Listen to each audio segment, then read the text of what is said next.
Warga bergotong royong membersihkan rumah Zainuddin di Desa Margajaya, Kecamatan Negara Batin, Waikanan, Senin sore. Ini untuk menyambut kedatangan 5 jenazah sekeluarga pemilik rumah ini yang jadi korban pembunuhan.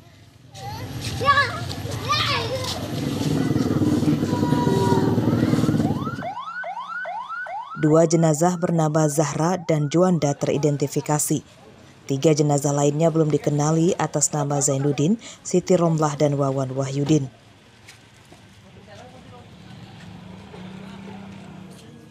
Jenazah Juanda teridentifikasi karena dikubur tersangka terpisah di kebun singkong. Begitu juga dengan jenazah Zahra yang masih berusia 6 tahun. 3 jenazah lainnya sulit dikenali karena tulangnya tercampur di dalam tangki septik. Sebelum jenazah dipulangkan ke rumah duka, tim forensik telah mengambil sampel DNA para korban dan anggota keluarga sekandung lainnya. Hasil tes DNA baru akan diketahui sekitar 2 pekan mendatang. Apa hasil daripada forensik di DNA dari Jakarta, seperti itu. Dan untuk pemakaman, ketika sudah ada petunjuk daripada Pak Kapolres, pemakaman tidak dalam 2 lubang melainkan 5. Terpisah, kita buat terpisah dan akan kita lakukan pemakaman sesuai dengan ajaran Islam. Kelima korban meninggal dunia akibat dibunuh Erwin dan anaknya berinisial DW.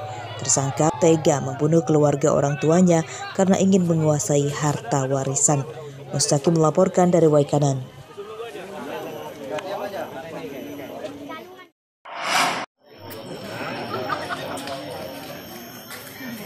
Lima jenazah sekeluarga korban pembunuhan di Desa Margajaya, Kecamatan Negara Batin, Waikanan dimakamkan pada Selasa siang. Jenazah dimakamkan di TPU Desa Margajaya yang tidak terlalu jauh dari rumah duka.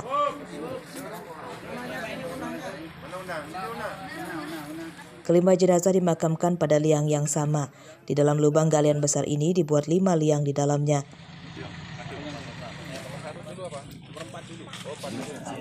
Bukan hanya membunuh, akan tetapi membuang mayat. Bahkan salah satu korbannya adalah anak di bawah umur.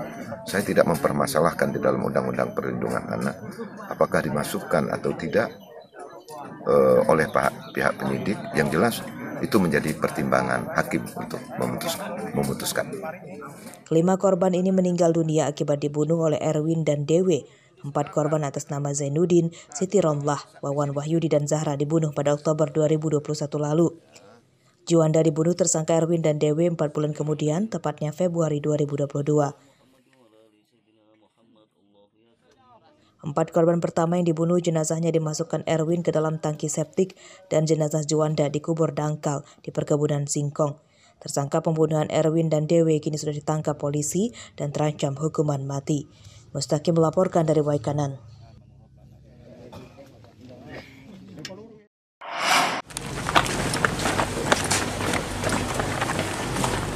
Perilaku bejat seorang guru SD Negeri 1 Negeri Sungkai, Kecamatan Gunung Labuhan, Kabupaten Waikanan, terhenti setelah ditangkap polisi Polres Waikanan Selasa siang.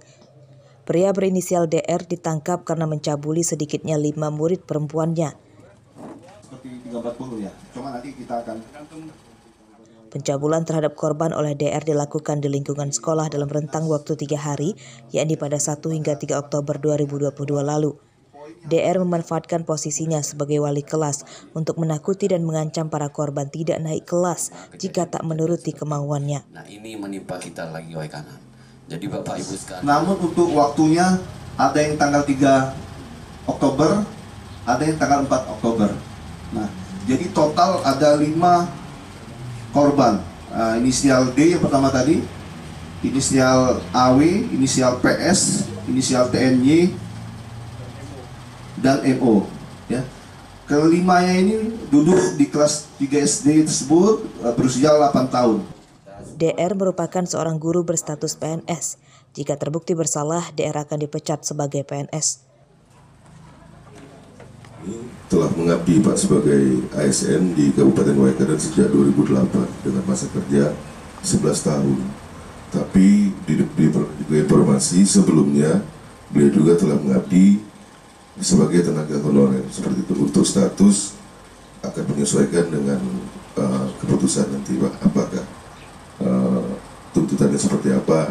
Sudah ada aturan yang menentukan status ASN gimana. Pencabulan 5 murid SD ini terungkap setelah korban mengadu ke orang tuanya dan polisi. Polisi menyita barang bukti, pakaian, dan hasil visum semua korban. Polisi mendampingi para korban untuk membantu menyembuhkan traumanya. Ardi Yohaba melaporkan dari Waikanan.